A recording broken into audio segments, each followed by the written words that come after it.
and welcome back to another video on my channel. Today's video is a tad bit overdue. I planned on making this video months ago, but I wrote down all of my notes and did all my research and then ended up losing all of my notes. And so in order to not get bored of doing the research that I was doing and not pay as much attention to detail, I did just wait a few months to redo the research, retake the notes, and present it to you guys. So that is what I'm doing today, and today we are going to be talking about the Bloody Benders, also known as America's first serial killer family. The Bender family consists of 4 people. The father figure, who was John Bender Sr., who was about 60 years old, his wife Elvira Bender, who was 55 years old, their son John Bender Jr., who was 25 years old, and their daughter Kate Bender, who was said to be about 23 years old. This all took place in Labette County, Kansas, when a few families decided that they were going to move to that area to start what they described as a new world. This area was pretty much untouched at this time. There were a few families living there, but a bunch of people got together and decided that they were going to move there and create this community in that area. And this community was different from most of the other communities, as spiritualism and things along those lines were more prevalent, whereas other places paid more attention to the church and things like that. Something else that I should note here is right off the bat, none of the other families really thought there was anything too alarming about the Benders. They just thought that they were your normal average family. But this kind of all really started to take place in 1870. The family had just moved again to Labette, Kansas, and when they got there, that is when John Jr. and John Sr. started looking around, finding a place for the family to settle. John Sr. put in money or bought this little bit of land, and then John Jr. decided to buy the land directly beside his so that the family could have this quite large property. The Benders ended up building a home on this property that was 16 by 24 inches, and this home was pretty much just one giant room, but the family had put a very large curtain down the middle to divide the home, and the front of the home was an inn and a public store, and the back of the home was the family's living quarters.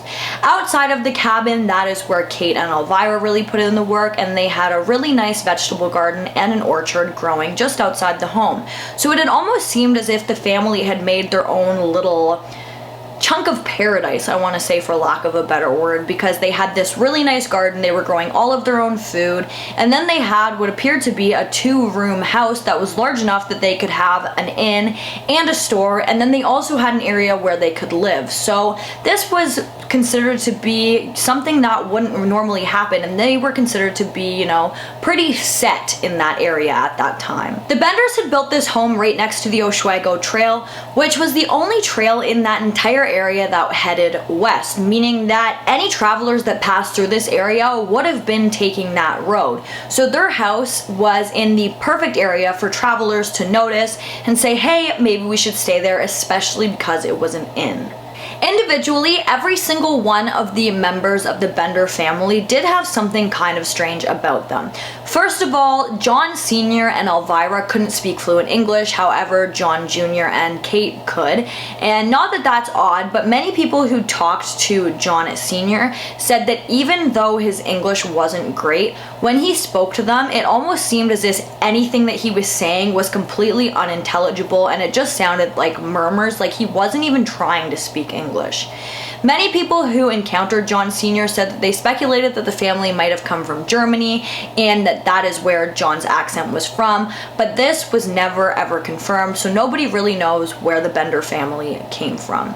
On top of that, it was said that John Sr. had the hardest time out of any of the family members adapting to the area, and this was pretty noticeable. Everybody could tell that he was not adapting well to the move. Elvira, again, couldn't speak fluent English, but she could speak more English than John, and many of the neighbors and stuff who encountered Elvira said that she was not a nice woman, and many of the neighbors even referred to her as the she-devil.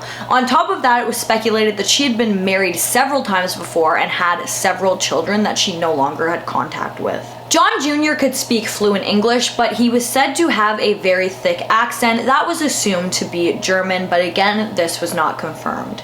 He had a lot of friends and he was really social. Maybe not a lot of friends, but he would go out a lot and talk to people.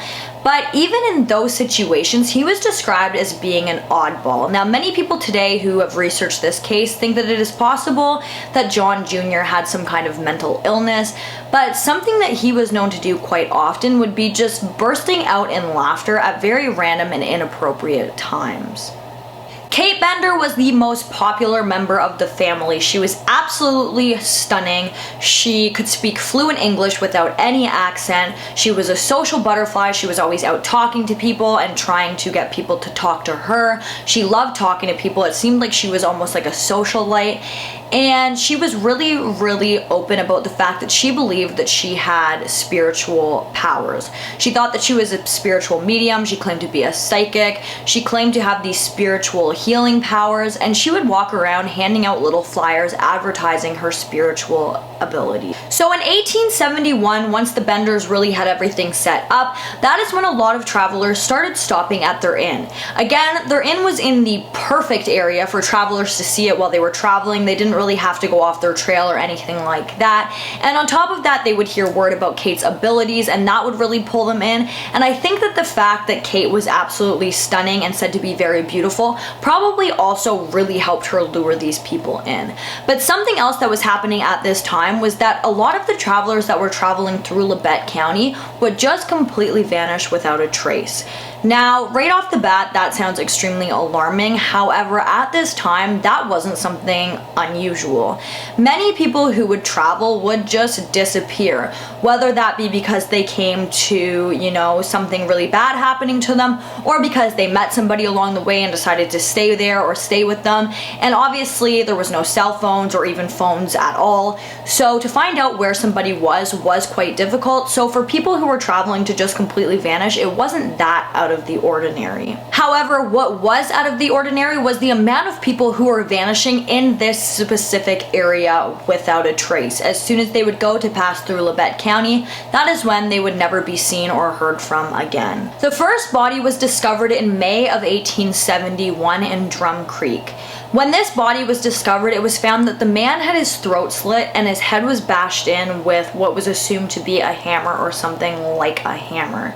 This man was identified as being Jones. He didn't have a last name, or at least he didn't have a last name that people knew of. He just went simply by Jones. Two more bodies were found in February of 1872, and these two bodies had almost the exact same injuries as the first body that was discovered. These two men were never identified, but both of them had their throats slit and their skulls bashed in. Now, because of the rate of people going missing in that specific area, people just started to avoid this area altogether. No travelers were going through there. Many of the residents really kept to themselves, and it was just kind of killing the whole new world thing that the people who moved there were trying to start up. In the winter of 1872, George Newton Longcore and his infant daughter Mary Ann headed from Independence, Kansas, where they were headed to Iowa. This would lead them down the trail through Labette County, Kansas. And unfortunately, once they were taking this route, that is when they just completely vanished, never to be heard from again. But this specific incident raised enough red flags for their neighbor, Dr. Henry York, that he wanted to go and see if he could track them down. So he left his home and he headed down the exact same path that they had headed down. He talked to several people, and he also ended up in Labette County, Kansas. However, once he got there, he also vanished without a trace. And this disappearance was what really got the ball rolling in this case. After Dr. York had vanished, the town held a meeting talking about what was happening in that area. And once they started talking about this, that is when they started questioning people and trying to find the root of why people were going missing in Labette County. And amongst these people that they interviewed, they did end up interviewing Elvira. Now, at first, she completely denied knowing anything. She said she didn't know anything. She was worried about these men as well. But that is when investigators brought up to her that a woman had told them that while staying at the Benders Inn, she was threatened by the Bender family with weapons. And this little comment seemed to really set Elvira off. She started freaking out and saying that if this woman ever came near her or her family again, she would be killed. Another thing that was talked about in this meeting was that all of the homes in the area would be searched. But when the day to search all of the homes in the area came, that is when one of the neighbors noticed that they didn't think the Benders were home. They started to notice that some of the animals that lived on the Benders' property looked as if they were starving, and so they went to investigate and look around, and that is when they noticed that it appeared as if the home had been completely abandoned. This neighbor notified police, who arrived at the home, and immediately after entering the home, that is when they noticed this really foul odor. They also found a trapdoor that was hidden behind the curtain in the family's home. Once they pried open the trapdoor, that is when they found copious amounts of blood all over this area. Because they were now pretty certain that the Benders were responsible for the vanishing travelers, they decided to dig up the entire house, but unfortunately, they never found anything under the home besides blood. Investigators continued to search the area, and that is when they found Dr. York's body buried in the orchard. When he was found, he had his throat slit and his skull was also bashed in. On top of finding Dr. York's body, they found 12 more other bodies in the yard, and it is believed that the Bender family was responsible for the murder of at least 21 people. It is believed that the Bender family would invite these travelers or their victims over to have dinner with them, and then they would somehow convince the guests to sit with their back towards the curtain, and once they were doing so and once they were kind of calm, that is when somebody would come out from behind the curtain and slit the victim's neck, and then they would proceed to smash the victim's head in. Once this was done, it is believed that the Benders then proceeded to strip their victims of all of their belongings, and then they would drag them down to underneath that trapdoor, where they would leave them until they had the opportunity to hide the body. Man came forward claiming that he had been invited over to have dinner with Kate and Elvira Bender. He said once he had gotten there, that is when the girls tried to convince him to sit with his back towards the curtain, but he was getting this really weird vibe, so he declined that seat. And when he did so, that is when Elvira became visibly angry. And once it was absolutely certain that this man was not going to sit in front of the curtain, that is when John Jr. and Sr. came out from behind the curtain to join them for dinner. This gave the man enough of an unsettling feeling that he had left, but this just kind of confirms that that is in fact what the Benders were doing. At this time, this case was so popular that it spread like wildfire, and many women were questioned and suspected of being Elvira and Kate, and many like bounty hunters in the area had even come forward claiming that they had killed the entire Bender family, but that theory isn't too highly believed. Later on, it would come out that Bender was not even this family's last name, and the only two people in the family who were related were Elvira and Kate. Elvira's real name was Elmira Muick, and she had 12 children, and one of which was obviously Kate, and she had been married several times before she had met John Sr. All of her previous husbands had passed away due to head wounds. John Sr.'s real name was found to be John Flickinger, and John Jr.'s real name was found to be John Gebhardt. This just confirmed the rumors that were going around that said that John Jr. and Kate had been romantically involved, but it isn't as sickening because they are not actually siblings. In 1884, a man possibly believed to be John Sr. was arrested, and while arrested, this man tried to cut off his own foot to escape. He bled out and ended up passing away, and nobody is sure if this was John Sr. or not, but if it was, then he passed away due to suicide. The case of the Bloody Benders is still unsolved today, as none of these people have ever been caught, and they would all be long gone as of now. But guys, that brings us to the end of today's video. If you like this video, please give it a big thumbs up. Don't forget to comment down below what you'd like to see in my future videos, and don't forget to subscribe and turn on that notification bell so that you don't miss any future videos from me. Thank you so much for watching, and I'll see you in the next one. Bye guys.